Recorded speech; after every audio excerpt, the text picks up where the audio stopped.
Welcome to my channel. I'm Scott, and if you want to catch my newest video, I post one every day at 8 a.m. In this video, I am going to walk you through the process of valuing Jumia stock by analyzing their financial statements and dissecting their financial ratios to determine if it's a buy or a sell. Jumia is an African online marketplace for food, electronics, travel, fashion, and more. It also delivers goods directly to customers, similar to Amazon, so it doesn't have to pay FedEx fees. MasterCard recently invested 50 million euros into the company, and they became partners with Jumia. Jumia developed Jumia Pay, where customers can pay for products through their website, instead of using services like PayPal. Also, the company has partnered with more than 50,000 African companies and individuals. I view Jumia as the Amazon of Africa, and although I don't think they'll be as big as Amazon, if they keep growing, I think they could be a huge company one day. Let's get started with the model. This is a mid-cap company, 2.4 billion market cap. They're trading at $30.14 a share, and they have 81 million shares outstanding.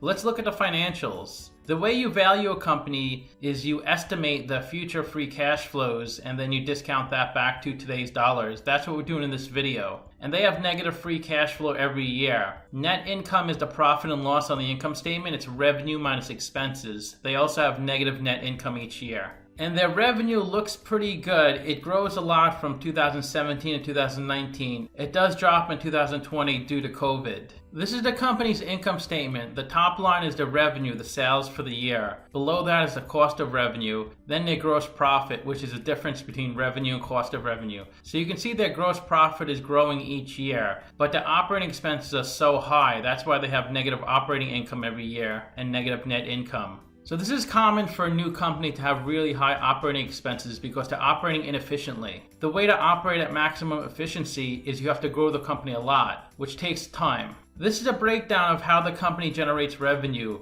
They had $160 million of revenue in 2019, and half of that revenue came from the sale of goods. When they buy products, mark them up, and sell them through the website, that's from sale of goods. They also get revenue on commissions when others go to their website, like businesses or individuals go to their website to sell products, they take a commission. They also charge a fulfillment fee when individuals sell products. They have to store the products, ship them, package them, that's all fulfillment fees. They also charge businesses to advertise on their website. With pop-ups and banners, they generate $6 million from that. This is their revenue broken up by location. West Africa has the most revenue at 68 million, North Africa 57 million, East and South Africa 32 million. And they're incorporated in Germany for some reason, so their revenue was 1.3 million in Germany. This is the company's statement of cash flows, and you can see that negative operating cash flow each year. And to calculate free cash flow, it's operating cash flow minus capital expenditures. They don't have too much in CapEx, so they do have a lot of negative free cash flow every year. They don't use too much debt to fund the business. It's mainly through stock. They issued 120 million in 2017, 215 million in 2018, and 330 million in 2019.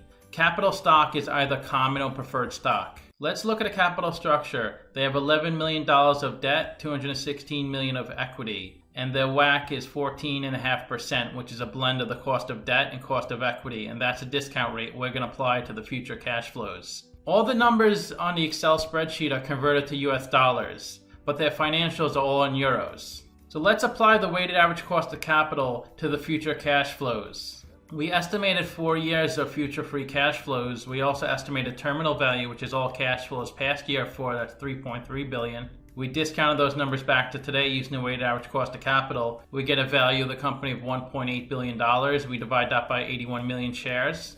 We get a calculated stock price of $23. They're trading at $30, so they're trading at a 32% premium. It's a sell according to the model. Simply Wall Street has it valued at $9, so they're saying the stock is really overvalued. The stock is flat since it IPO'd.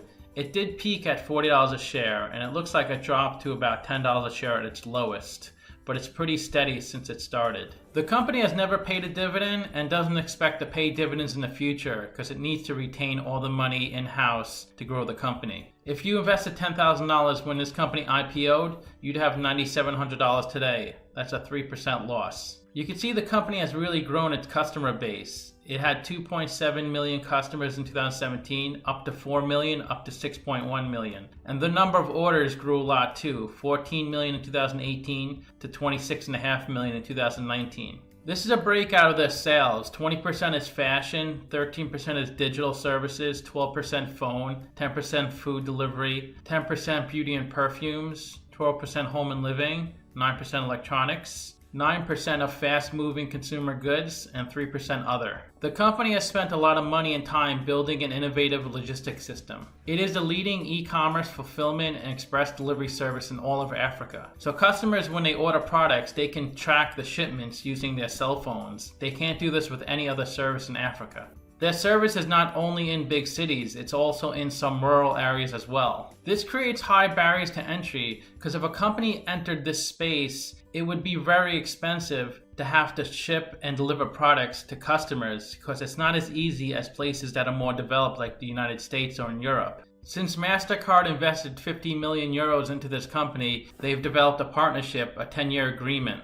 MasterCard helps this company with payment processing and promotional activities. This company is able to access 48% of Africa's 1.3 billion population and 69% of the 523 million internet users. The countries this company is able to reach are Ghana, Ivory Coast, Nigeria, and Senegal. Also Algeria, Egypt, Morocco, Tunisia, Kenya, South Africa, and Uganda. There were a few countries this company was doing business with, like Cameroon for instance, and Jumia had to stop doing business with them because it became too costly. Let's look at the financial ratios. The average PE is 14.4, the median is 14.8. PE is stock price over earnings per share. To calculate earnings per share, that's net income over shares outstanding. They have a negative net income, so they have negative PE. The average price to sales is 5.9, the median is 2.2. Price to sales is stock price over sales per share. To calculate sales per share, that's revenue over shares outstanding. They're at 14.1, so they're a lot higher than the median and average. The average price to book is 4.6, the median is 2.3. Price to book is stock price over book value per share. To calculate book value per share, that's equity over shares outstanding. They're at 11.3, so they're a lot higher than the median and average. Equity is assets minus liabilities on the balance sheet. The average interest coverage ratio is 12.2, the median is 3.8. Interest coverage ratio is EBIT over interest expense. They have negative EBIT, so they have negative interest coverage ratio. EBIT is earnings before interest and taxes. The average ROE is 11%, the median is 12%. ROE is net income over equity. They have negative net income, so they have negative ROE. The average current ratio is 1.9, the median is 1.3. Current ratio is current assets over current liabilities. They're at 2.6, so they can easily cover their current liabilities. Their current assets are mainly cash of $232 million. They also have $21 million of receivables and $10 million of inventory.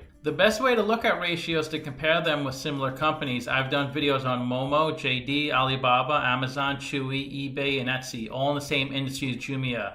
And if Jumia has a number in red, they're worse than the average. If they have a number in green, they're better than the average. So they're worse in all the price multiples. They do have a higher current ratio than average. They have negative ROE, a lot worse. They're doing really well in debt at only 5% debt. They have the lowest market cap of the entire group, and they don't pay a dividend, similar to most companies in this industry. To summarize, I have them trading at a 32% premium because the stock price seems too high relative to their expected future free cash flows. Their ratios and financials look pretty weak. But you may be thinking, why would I invest in a company that has negative net income and negative free cash flow now? Won't they have it in the future too? It may be true, they may have it in the future, but when economies of scale set in, they should become more efficient and profitable. I tried to think of a really straightforward analogy to convey my message, and I think I came up with one. Say for instance, you bought an apartment building that had 20 units in it, and you had to rent out each unit for $1,000 each. And it cost you $10,000 to maintain the apartment building. You had to pay a mortgage, you had to pay insurance. So each month on average it cost you $10,000. If you have 20 units in the building and $1,000 each, if you rented out 5 units, you'd be losing $5,000 a month. That doesn't mean you have a bad business. It just means you need to get those units full. And once you have 10 units rented out, you broke even. But after the 10th unit, you start making money. And once you have 20 units rented out, it becomes a profitable, healthy business. This is a really straightforward approach,